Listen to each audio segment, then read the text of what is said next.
retail food, that's what I do, that's what I specialize in. We go out of what we call CalCode. That's the retail food code at the state. All 48 counties and 4 cities statewide, they all enforce the same law. They oftentimes will unfortunately enforce it slightly differently, but if you ever call into question something that an inspector is telling you, you can look this up for yourself and you can discuss it with them.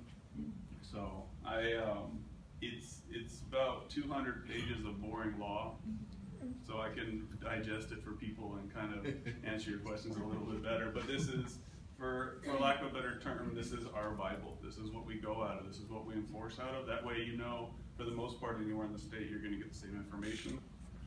And these are the type of permits we have. So you'll see here, we inspect certified farmers markets, community food producers, which I'll go over, cottage food operations. We inspect anything having to do with retail food. So that's food being given away or sold at the retail level. So if you give food to a friend, that's not retail. If you give food to someone you just met, that's retail. And so that's what we regulate.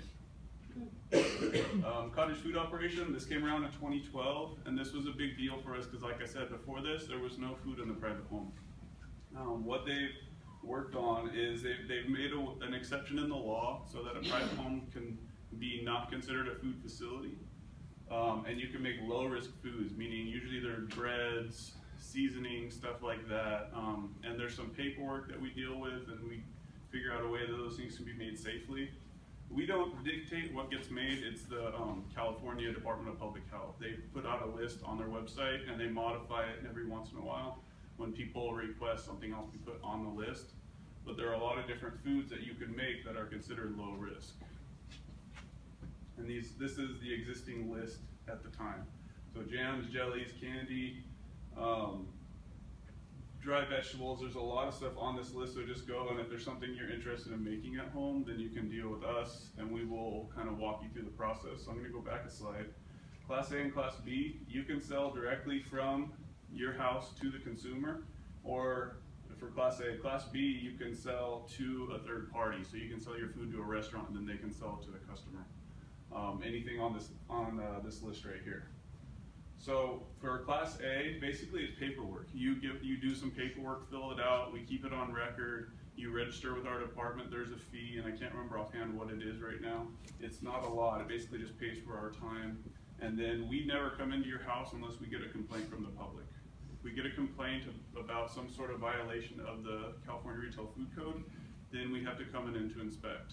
Other than that, we never come into your house. Class B is different. We come in once a year. We go to anywhere you've designated as your cottage food operation, we go to that park. So if it's your kitchen and your pantry, then we're going to go to your kitchen and your pantry. And that's it. And then we leave. And then like Class A, if we get a complaint, we go in and we do an inspection.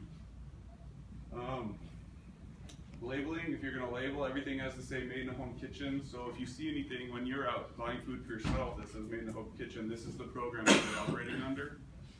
And if they don't want to label this, say you go to a restaurant and you buy muffins and they're made in a home kitchen, then they'll put up a sign that lets you know, or something on the menu letting you know that what you're buying didn't come from, that kitchen didn't come from somewhere that was inspected by the state. CFOs are limited by 50,000 a year. That's not us, that's the federal government. That is the FDA.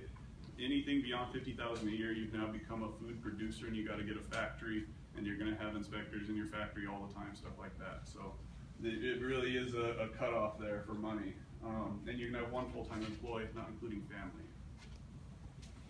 Community food producer, this is only about a year old, but what they've done is they've essentially deregulated small gardens, stuff like that. If you want to grow food from home, and a limited number of raw shell eggs, I think it's 15 dozen per month, you're allowed to sell from home, unrefrigerated. You can do that. And we have no control over the zoning, so that's something you have to deal with the ag department or elsewhere, but in terms of actually retailing the food, we basically have deregulated it. There are best practices that you have to follow, and we will come in and do an inspection again if there's a complaint from the public alleging a foodborne illness or some violation of the health and safety code.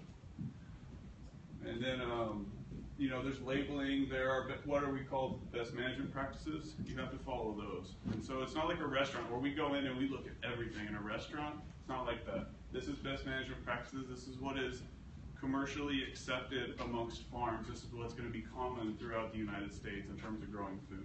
And that is the production, processing, and handling. And those all three are important steps. I mean, very little processing in uncut fruits and vegetables. It's the production and the handling. So if you have any questions on that, we can deal with that too. Products can be sold directly to the public, to a permitted restaurant, or to a CFO. You can't sell them to a market.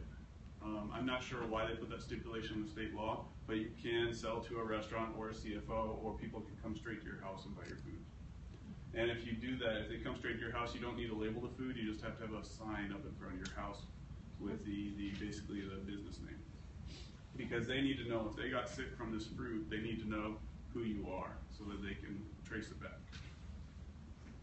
And you can register with us. Originally, it was mandatory registration. They've pulled that back, so now we've left the registration system up. It's voluntary, but you don't have to register with us anymore. And there was never a fee for it. Basically, you're just in our system, so that if there's any sort of recall or we need to talk to the community food producers in the area, we can. Mobile foods, this is another big one too. These are just starting to show up in Riverside County as a hot truck, so I'm not going to really spend much time on that because I only have 10 minutes, but if you guys have any questions about mobiles, that's becoming a big deal now, even though the cities are kind of holding back on allowing very much of that. Plans, food handler card. For your CFO, if you're going to do that, because the state never came up with a training program, we're using our local food handling program. So you can do that. It's good for 2 years, $25, and you can do it online now. And then food manager certificate. This is not required, but this is excellent. This is an 8-hour class, and you can tell when someone's had this class. They know so much more about food safety. Sorry, I'm kind of harping on food safety because that's what I do. I know that CFOs, food safety is important, but it's a low-risk food. And then community food producers is a low-risk food. So food safety is not as critical, but to me, that's what I do. So that's why I'm harping on that a little bit. And then complaints, anyone can submit a complaint. So if you do decide to operate something like this, anyone can submit a complaint. It doesn't mean anything unless we see something. So it just goes on file. It does, if a place gets X number of complaints, it doesn't mean that they've done anything wrong. It just means they've gotten complaints. So just try to put people at ease about that. Okay, that's it. Any questions?